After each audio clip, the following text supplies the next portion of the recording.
Amazing. Coming to my question, what's enough?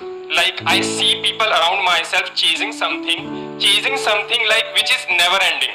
So it's like students को अच्छी degree चाहिए, अच्छा कॉलेज चाहिए, जो एजुकेशन कंप्लीट कर चुके उन्हें जॉब चाहिए, जिनके पास जॉब है उन्हें अच्छी जॉब चाहिए, जिनके पास अच्छी जॉब है उन्हें और बेटर जॉब चाहिए। अंडर प्रिविलेज और मिडिल क्लास को पैसा चाहिए, जिसके पास पैसा है उसे और पैसा चाहिए, जिसके पास बहुत ज्यादा पैसा है उसे और ज्यादा पैसा चाहिए। So how to decide what's enough and how to stop chasing something once we achieve it. क्या इनफ है ये हमारा पर्सनल मैटर है। हमेशा याद रखना कि सबका सक्सेस और सबका धर्मा इंडिविजुअल होता है और हमको अपने गोल चेंज करने का बेटरमेंट के लिए हक है, क्योंकि हम उतनी दूर तक देख ही नहीं पाते। जब किसी के पास कुछ नहीं होता ना, उसका सपना रहता है बस मेरी पहली बाइक आ जाए। थोड़े दिन बाद उस बाइक से उसका पेट भर जाता है, उसको लगता है कार आ जाए, फिर उसको लगता है बड़ी कार आ जाए, फिर बहुत बड़ी कार आ जाए। उसके बाद वो 10 करोड़ की कार तो खरीदता है, लेकिन अपने लिए नहीं, ड्राइवर के लिए। तो ड्राइवर बनना है तो बहुत अच्छे से एक बात समझ लो, कोई दूसरा क्या कह रहा है वो आपका लक्ष्य नहीं। There is no parameter. दुनिया में दूसरे लोगों का बेंचमार्क आपका बेंचमार्क नहीं हो सकता। तो आपने बोला कोई पैसे के लिए भाग रहा है, उसका पैसा गोल होने दो। हम सबको अपने आप को अपने एक्सपीरियंसेस के साथ इवॉल्व होने की जगह देनी चाहिए और अपने आप को चेंज करने के लिए तैयार रहना चाहिए। लेकिन एक बात आज यहाँ आप सबसे कहना चाहता हूँ, मैं संदीप भाई सबसे इंपॉर्टेंट जो 2-3 चीजें मानता हूँ उसमें से एक कंपेनियनशिप को मानता हूँ। तो हमेशा आपके जो साथी होते हैं ना, जिनके साथ आप वक्त बिताते हो, इवन साथियों में दोस्त ही नहीं होते, नाते रिश्तेदार जिनसे भी आप सलाह मशवरा करते हो। पूरे महाभारत में क्या फर्क था भाई? कौरवों के एडवाइजर कौन थे और पांडवों के, और उधर भगवान कृष्ण है। तो संख्या बल से थोड़ी फर्क पड़ता है। यदि आपके आसपास 2-4 लोग ऐसे हैं ना जो दुनिया में कुछ बड़ा करना चाहते हैं, जब आप अच्छे लोगों के साथ बैठते हो ना तो उनके ऑरा में भी आपके भीतर चेंजेस आते हैं। मैं अपने बेटे बेटी को शहर में कोई बड़ा व्यक्ति आता था, अचीवर किसी भी फील्ड का, मैं ले जाता था और एकदम फ्रंट रो में बिठाता था। मैं बोलता था इतने बड़े आदमी का ऑरा भी काम करता है। तो आज आपसे कहना चाहता हूँ, यदि वास्तविकता में जिंदगी में कुछ बड़ा करना हो ना, गोल कुछ भी हो, इमटेरियल, लेकिन अपने आसपास 2-4 विजनरी कंपेनियंस को जरूर रखना।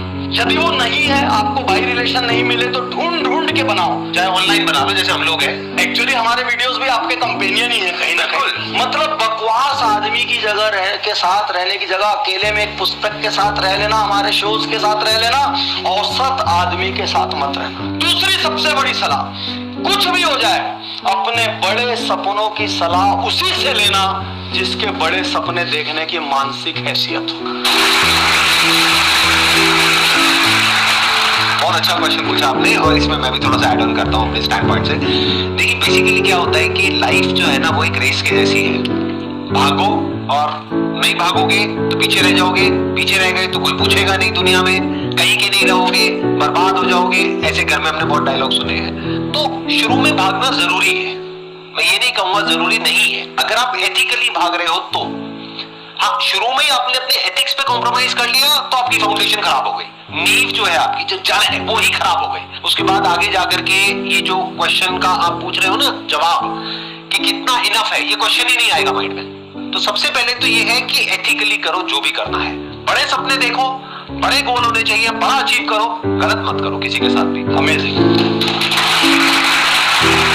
अब आता है सवाल कि जब इस रेस में हम भागते हैं और आगे निकल जाते हैं तो क्या होता है, ये रेस आपको ओवर पावर कर लेती है, आपकी बॉडी को, आपके माइंड को। आप एक पैटर्न में घूम जाते हो, आप एक रोबोट की तरह बन जाते हो, आपको खुद ही होश नहीं होता है कि मैं कर क्या रहा हूं। तो इस रेस से अगर आपको बाहर आना है तो उसका क्या तरीका है? उसका तरीका है आपको अपने साथ अकेले में वक्त बिताना होगा। मेरा एक रूटीन है पिछले 15 साल से, वो क्या है कि साल में कम से कम एक बार मैं हफ्ते से 10 दिन के लिए अकेले जाता हूं किसी ऐसी जगह पर जहां पर करने के लिए कुछ भी नहीं होता है, मेरा मोबाइल भी नहीं होता है, होता भी है तो वो एक छोटा वाला नहीं होता, वो जो 1000 रुपए वाला होता है जिसमें कुछ कर ही नहीं सकते। तो पूरी दुनिया से डिस्कनेक्टेड, वो भी वहां पे जा करके 2-3 दिन बाद जब मैं उस जोन में चला जाता हूं, when I become one with the surrounding, तो वो भी मोबाइल ऑन करने का मन ही नहीं करता है, उसको भी ऑफ कर देता हूं। आपका जो सिस्टम है उसके अंदर एक प्रोग्राम डल चुका है। वो प्रोग्राम क्या है? भागो। तो सिस्टम एक तरीके से फॉर्मेट हो गया, अब खाली हो गया। अब आपके पास दो ऑप्शंस है, या तो वापस जाकर के भागो या फिर चलो। ऑप्शंस आ गए ना, लोगों के पास ऑप्शन ही नहीं है, चॉइसलेसली भागते चले जा रहे हैं। जैसे अभी आपने महाभारत की बात करी तो दुर्योधन ने एक सवाल पूछा था भगवान कृष्ण से कि मुझे पता है कि ये जो मैं कर रहा हूं वो गलत है, लेकिन मैं चाह करके भी खुद को रोक नहीं पाता हूं, ऐसा क्यों होता है? उसके पीछे दो वजह है। एक जो इन्होंने बात करी कंपेनियनशिप, संगति बहुत इंपॉर्टेंट है। दूसरा ठहराव, अकेले में वक्त बिताना। जितना आप अकेले में वक्त बिताते हो उतना ही आप अंदर से ठहरते चले जाते हो। फिर लाइफ में आपको क्लियरली नजर आने लग जाता है जिस चीज की जितनी जगह होती है बस वहीं तक रहती है वो, ना उससे ज्यादा ना उससे कम।